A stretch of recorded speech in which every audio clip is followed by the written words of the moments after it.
Assalamualaikum warahmatullahi wabarakatuh.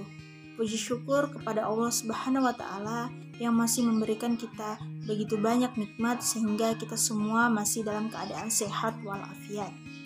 Salawat beserta salam senantiasa kita haturkan kepada baginda Rasul Muhammad Sallallahu Alaihi Wasallam.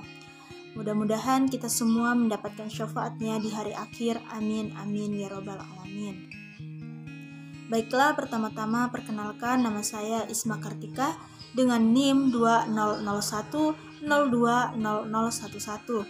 Pada kesempatan kali ini, saya akan membahas mengenai pemanasan global atau biasa lebih kita kenal dengan istilah global warming.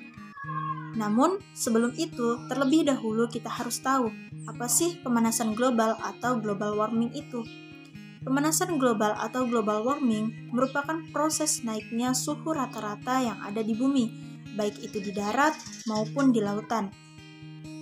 Nah, kalian pasti sering mendengar berita tentang bencana alam seperti tanah longsor, banjir, kebakaran hutan, bahkan kutub es yang mencair. Itu semua terjadi karena adanya pemanasan global atau global warming itu sendiri. Lalu, apa yang menyebabkan bumi ini semakin panas?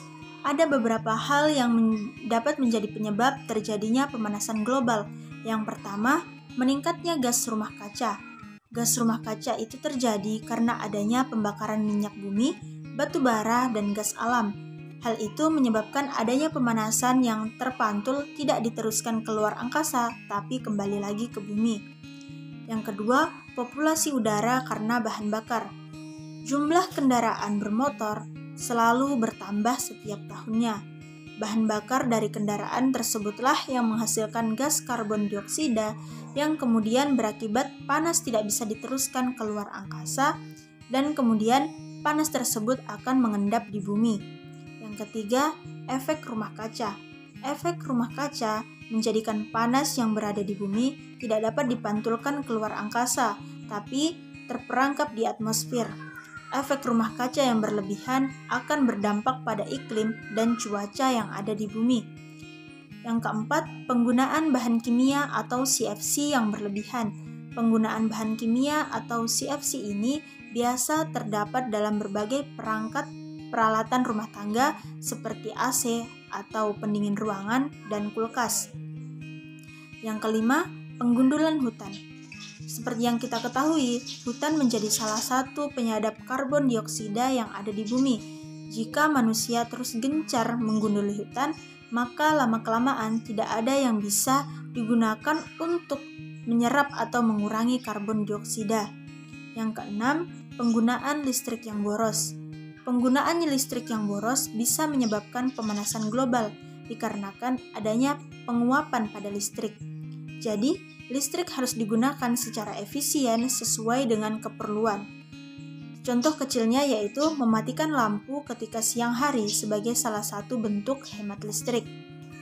Yang ketujuh, polusi udara dari industri pabrik. Belakangan ini semakin banyak perusahaan atau industri yang didirikan dan semakin berkembang.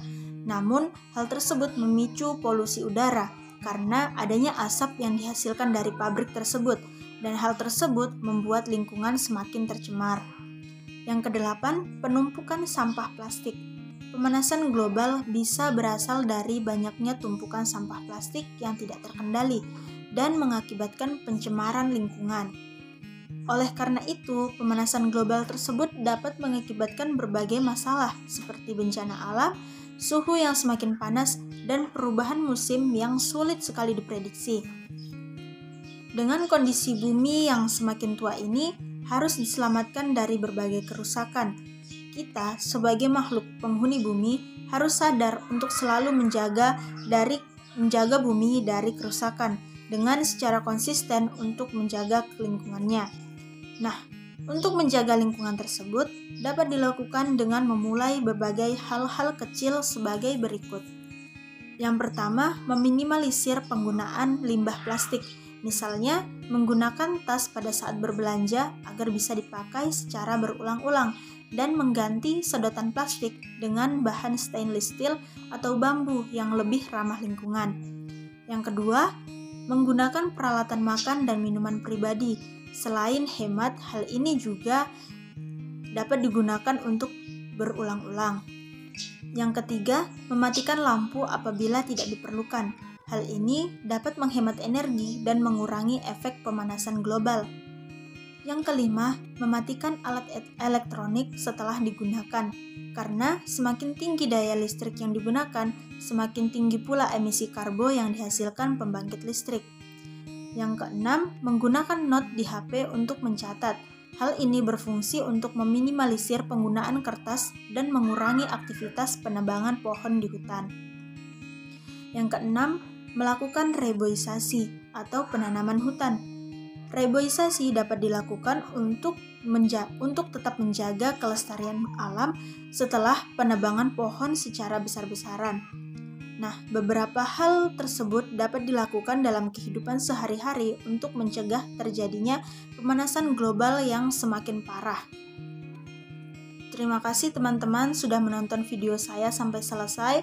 Semoga dapat bermanfaat bagi kita semua. Wassalamualaikum warahmatullahi wabarakatuh.